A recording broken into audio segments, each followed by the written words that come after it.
Hello, Star Lovelies. It's a great time to be a soul. Today we're talking about one of the most frequent questions I get asked is, how do I know my intuition's talking to me? How do I actually connect to my intuition? And so there's lots of things that I do that may be different than what other people do.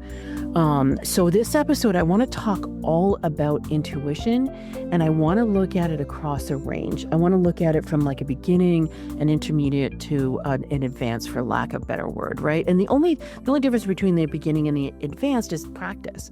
Everybody is intuitive, period. Literally, end stop. Everyone is intuitive. You are intuitive. The key is just building that muscle. Now, it might be a preference for you. Everybody could run a marathon, but it doesn't mean that everybody wants to run a marathon, right? Think about it. With enough work, enough ready-made, enough well-being, you could actually get yourself in shape enough to run a marathon. If that's your thing, great. If that's not your thing, don't worry about it. So there are so many people that I work with that say to me, yes, I know I have great instincts. I follow them. Yes, I can remember times when I haven't followed my intuition, and there's definitely regret there because I think back and think, oh, I knew better. But yet, guess what? Not a thing. I'm hiring you. You can be my intuitive voice. You're my intuitive connection. I'm going to ask you, and away we go. So there's no right or wrong way to do this. It's just that your intuition is the way that you talk to your soul. And here we are in the new era. And in the new era, the soul will lead. That's also a period and stop. The soul's going to lead. And the soul actually always does, whether we know it or not. And so if you want to continue to listen to this episode, you can find out things that may have you thinking differently about it. And so when I look at that initiation, that first G, you know what? I am going to have at least some connection with my intuition. How do I start? You always start with your instinct. Instinct is the doorway into the house of intuition. And the house of intuition is the communication to your big castle of your soul. And so as you're going down the pathway and you look at the doorway, how do you even see it? Because we have preconceived notions. Firstly, we were born intuitive and we knew all the connections, and then we just conditioned either ourselves or somebody conditioned ourselves out of it. No one did anything wrong. It just happened. And it could have been you gaslighting yourself to say, wait, everybody else is right and I'm not right. It could be other people doing it. It's just a part of human nature, right? So our minds are beautiful and they're so helpful for so many things. But handling growth, handling uncertainty, really seeking massive opportunity and wanting to live your legacy or make big impact, guess what? Your mind is not your friend in those categories. It's just not. Your mind can only handle what's going on in the past. It only handles that experience based and then makes a projection based on that. So there's no newness there. So this is why we try to fold in newness, right? This is why we develop spiritual practices, or we develop a conversation with our intuition. We literally have that muscle that gets built so that our mind starts accepting. And the key here is not just to be intuitive, meditating on a mountaintop and getting these downloads. Honestly, who cares about that? Because I always say to people, it doesn't matter that you know, it matters what you're doing with it. So that's not even the goal either. The goal is to have that intuition talking to the mind, and that's where the brilliance resides. When you combine a deep connection and trust and reliance on your intuition, and then you put it with your logical, reasoning, strategic brain, booyah, that's where genius resides. That's where you get that pre-interpreted piece of information where somebody can say to you, oh, guess what? You're sitting in front of me and I know that your soul mission is X and that your business model is Y and that your blocks and obstacles are XYZ and your path through is ABC. Done. I hate to say this is what I do. It took me 20 years to develop my intuition because I hit every stumbling block. This is why I can do this, right? This is why I can be your guide in this way. And so there are so many different ways, and there's so many fun ways that you can develop your intuition. So let's talk about instinct first. Let's talk about that hint that you get. Now, people have said gut instinct, or people always say, most often say, hair standing on the back of your neck, right? So that's our expectation. But wait, I didn't get a gut. Nothing happened with my gut. I just don't even know. I didn't feel it. And guess what? The hair on the back of my neck didn't stand up. Because there are so many different ways that your instinct works. Some people get a tightening of their jawline. Some people get a headache. Some people feel really cold. Some people get goosebumps. Some people feel really warm. Some people get a tingling in their hands. Some people get like an urge to either stand up or sit down. There are so many different ways that your body has that initial spark with your soul. Instinct is a yes or a no. It's a fight or a flight. It's the first thing to hit and usually happens when things are super uncomfortable or super scary. So that's why it's first, because when things are in the negative, it's like, right? So you have that first like freeze up maybe for a second, or maybe it's more than a second. And then all of a sudden you kind of get into action a little bit, right? When you think about it, it's those big decisions that you've had to make, or whether you should hire somebody, or whether you should change your job, or whether you should marry somebody or break up with somebody, or whether you should have children or not. I mean, these are big, huge life questions. They're so big though that initial instinct is most likely forgotten and only remembered when you look at it in hindsight. If you feel as if you made the wrong choice, it doesn't happen unless you feel super lucky that you made the right choice and you're like, phew, thank goodness. You usually don't then say, I'm so glad I listened to my instinct. Usually it's like, cool, I made the really good decision. It's awesome. But when you make a decision that isn't awesome and you look back and you're like, oh, crap, I totally had that. I knew I shouldn't have done this. Oof, and you didn't listen.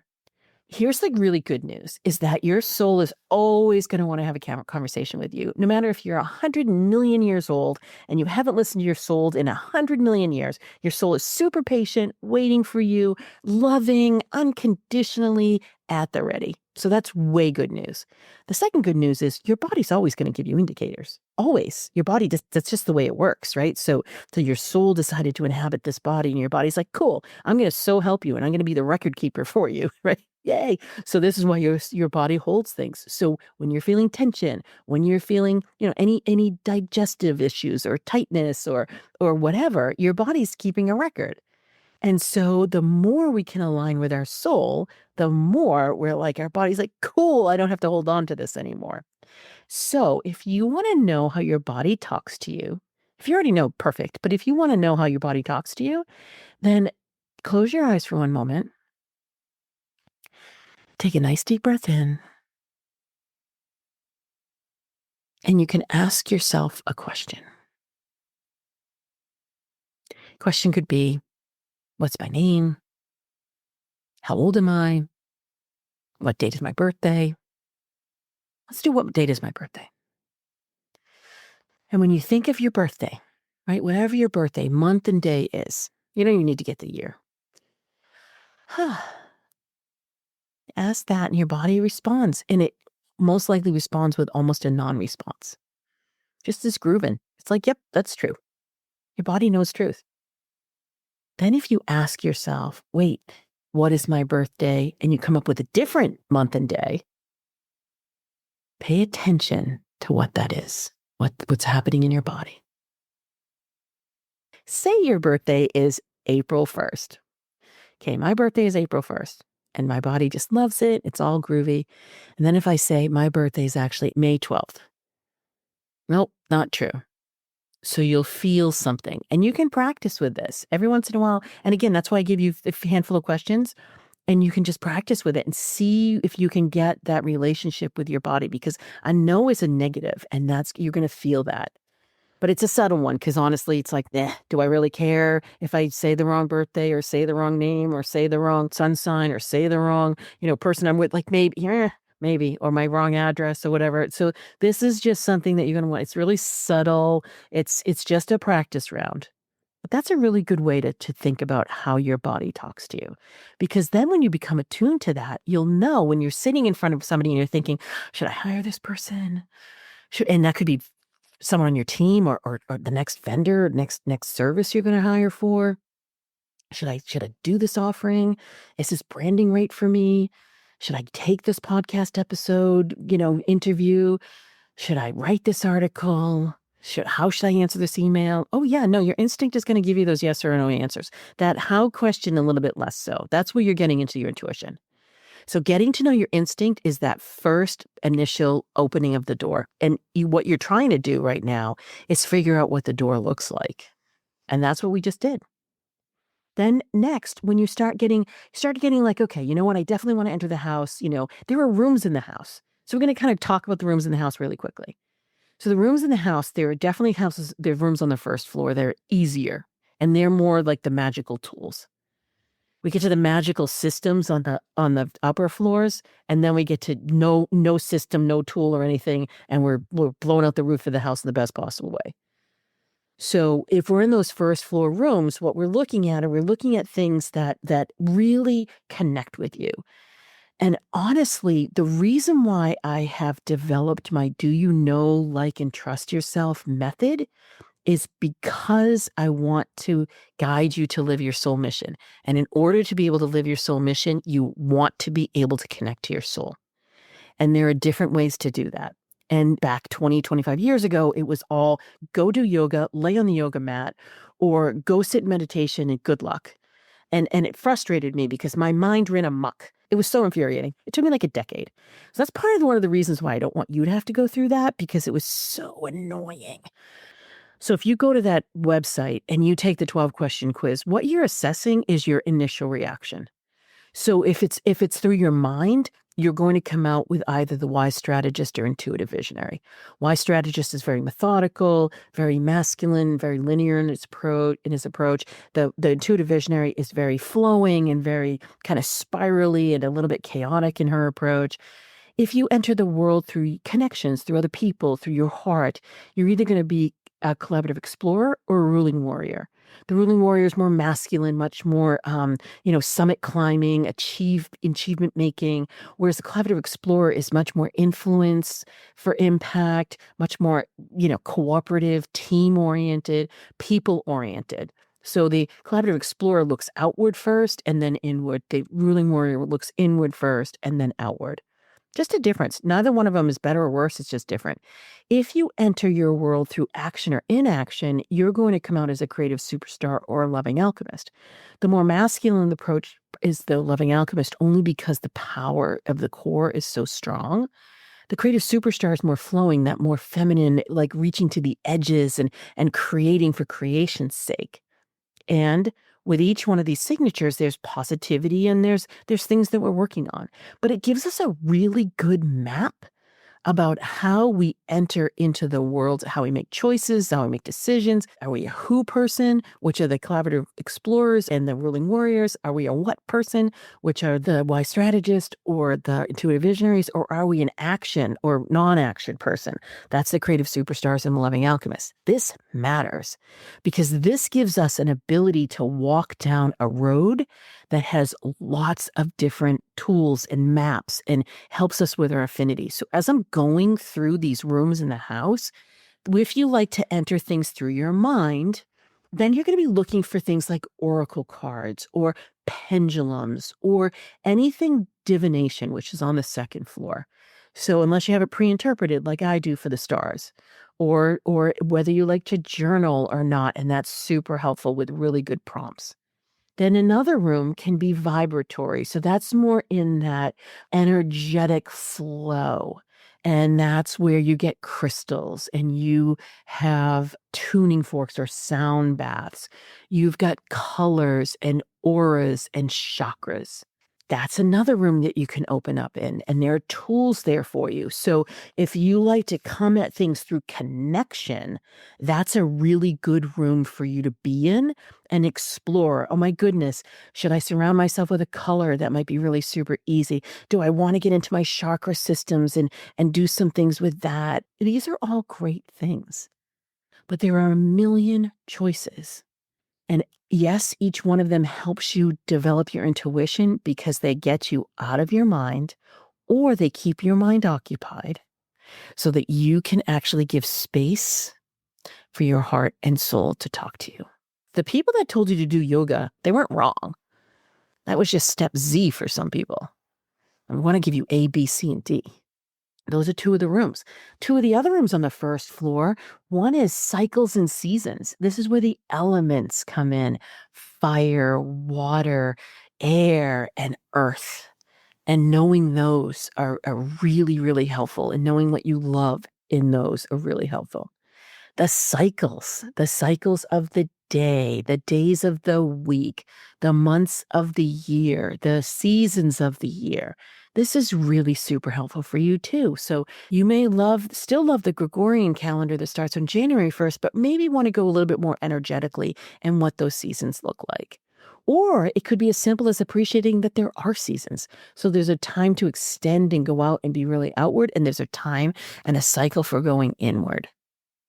Beautiful. Chinese medicine has a whole cycle too. So there's lots to choose from. The first floor is all about your inner guides. And to understand your guides, you want to go to the animal kingdom and look at, spirit animals, your power animal. Maybe that's for you. Or go into the plants, the trees, the flowers. There's beautiful medicine there for you. Or you can go into angels or ascended masters. The difference between those are angels haven't incarnated on earth and ascended masters have. Really, the only difference. And each one of those energies feel differently. Because really what you want to do is connect inwardly, and that's with your higher self. But that might be difficult. Again, that might be step F when you're on A. So I'm so crazy about this. I actually wrote a book on magic, and the book is all about magic's beginnings. I didn't write the mastery book, but the magic beginning is out there. And it has beautiful guided meditations to help you really connect to each one of these tools and to connect with what is true for you. And again, I'm on the first floor. So these are tools. So this is in the beginning to just getting into intermediate. How do I want to communicate with my soul? And if you want to stop here and hit, stop, I don't care anymore. One thing you do want to do is grab an oracle card deck or something that can give you just that communion. It could even be a book that you like, and let it fall open to a page and journal a little bit and ruminate, because that's super, super helpful. And all's fair, right? So if that's where you want to depart, go for it. If you want to continue, then talking about whether it's a mental process for you, that's where numbers come into play too. Not numerology, that's a system, but numbers really helpful. And again, you get to whet your appetite. I did put runes in that beginning book only because when people get into crystals, they most likely get runes, even though runes is an extraordinarily complex system. But think about this. There are so many people that come to me knowing human design or knowing a handful of things about their astrological chart, or wanting to do tarot, or wanting to be connected at the most, divine source of their inner voice or inner knowing. Yet they don't even know what their doorway looks like. They don't even know the color of the door. They don't even know what street they're on to get in touch with their instinct. Again, no harm, no foul. All done in the one-on-one container, all done in one of my higher end programs. And yet it takes practice. Again, I want to run a marathon and I want to win it, but I don't even want to run. I don't even want to run for 5 minutes. You're not going to win the marathon, because there are people out there that are really practicing and they're really doing all the things. Oh, and by the way, it's 26.2 miles. That's a big deal. Kind of the same thing. So I'm on the first floor. I just laid out the first floor. So we're going to put the magic book link in here. And if you want to go ahead and look at that, I literally organize magic into sections so that you can know, if I enter it through my mind, it's here. If I enter through my heart, it's here. If I enter through my will, it's here. And to go internal, this is what it feels like in all these different energies. So great starting point. Going into the second floor, this is where we get into systems. Human design, astrology, runes, tarot. Those are all to give your mind information so that you can appreciate a different level of awareness for yourself than you may have currently. And they are rich and they are detailed. So even with the tarot system, which are a deck of cards, to fully understand that elegant system and to dive deeply into the magic of it will take you a few years. And it's going to take a lot of practice. That's okay. Practicing by yourself, have a blast. Oh my God, you can do no wrong. When you're doing things with other people, though, the first thing about magic is do no harm. So yes, we're talking about intuition. This can be a solitary exercise for you. And yet when we get into the systems, you are going to have the urge to talk to other people and to just, have fun and play. Go have fun and play, but make sure they know that you're having fun and play. Getting to know human design, getting to know astrology, getting to know the runes, they are all extraordinarily complex systems. When people say to me, "Oh, I think I'm going to learn astrology," I'm like, "Great. Do you have 5 years and 5,000 hours? And you're going to practice with 50 people? And are you going to actually do things that you're really diving in to like 500 level stuff?" If the answer is yes, oh my goodness, go for it. Stephen Forrest is my mentor. He's amazing. Sue Tompkins is awesome with transits. Jan Spiller's writing, she's no longer in this earth, but her writing is beautiful. Just looking at my books over here. Those three will get you started. I mean, just absolutely heavenly, just gorgeous. And yet for most people, having an astrologer is super helpful because then it's pre-interpreted. You can just ask the person, right? Or if the person does things that they leave in social media or writing in articles or doing podcasts or things like that. Gorgeous. Same thing with human design. There are a lot of people that do human design.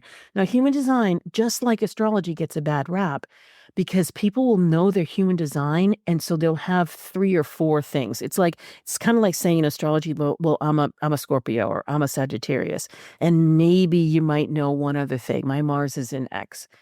But that's great. But if you were to take that and say, well, now I'm going to do everything through this lens, not really helpful because you don't really fully understand it. So it does take a practitioner to do that.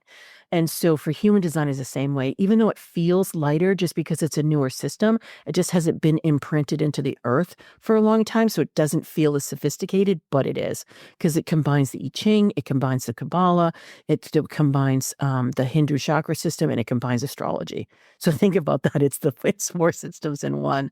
It's a deal. But you can have fun, like taking Enneagram and doing even Myers-Briggs, which is based on Carl Jung's work, which is based on astrology, by the way. It's wonderful to have more awareness. And again, it can help you get more in touch with your intuition, but not if you're just using it to answer questions about yourself and you become really attached to that. I am an 8 Enneagram. And honestly, I look at a person and say, so what?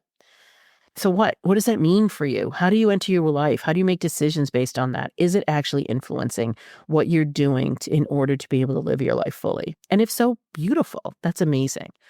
Next level, I talked about I Ching, chakra system, even palmistry. Now you're getting into more that vibratory energy. And those are systems that are absolutely stunningly beautiful when you're going for that heart-based connection where you could just go. So it's not so much about feeding your mind and awareness, it's about opening up acceptance. And then in another room on that system level, when we're thinking about cycles and seasons, this is where we're entering the medicine wheel and shamanism. We're entering Wiccan and the magic of that seasonal calendar.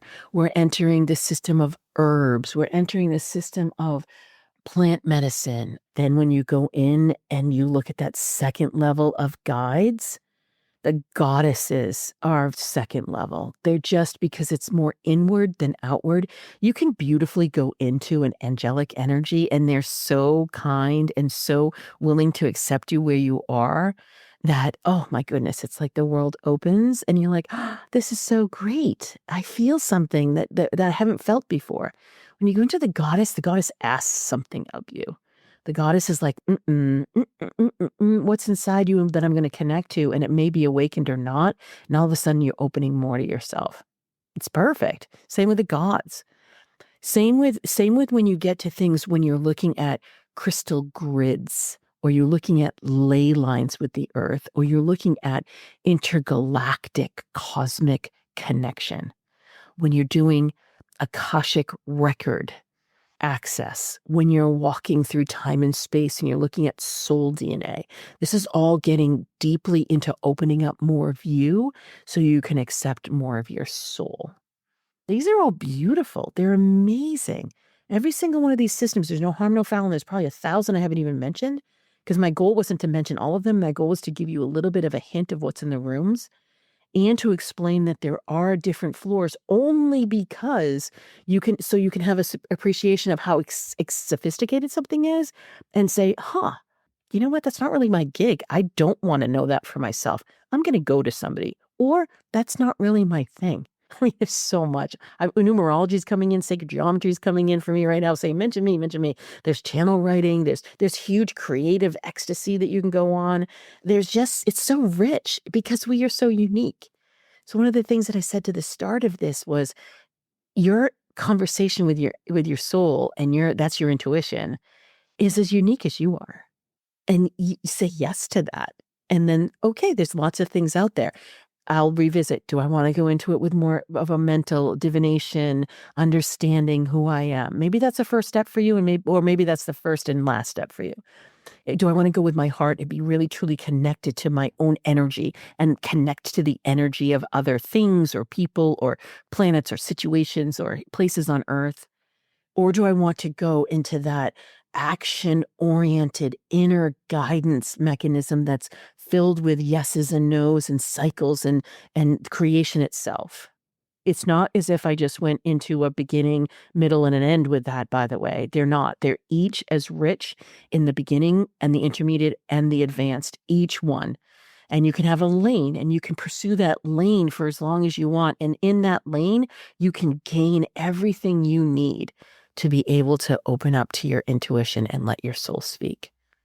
Or you can dance around and jump from room to room and play and have fun and engage with magic in yourself and give yourself permission to integrate and time off to just set things aside so that you can realign.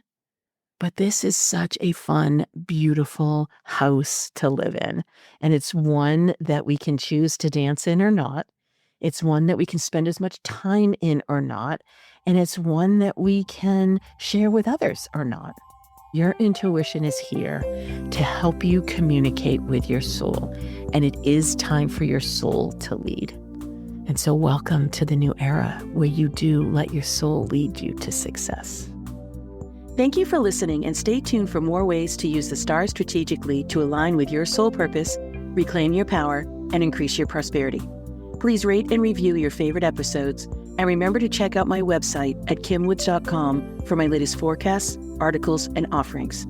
To find out your intuitive success signature, take my 12-question Do You Know, Like, and Trust Yourself quiz and find out how you're living your stars at yourstarmaptosuccess.com. I've so enjoyed our time together, as it's filled with the power of the stars plus strategy to clear the pathway to your success. Until next time, happy soul tidings.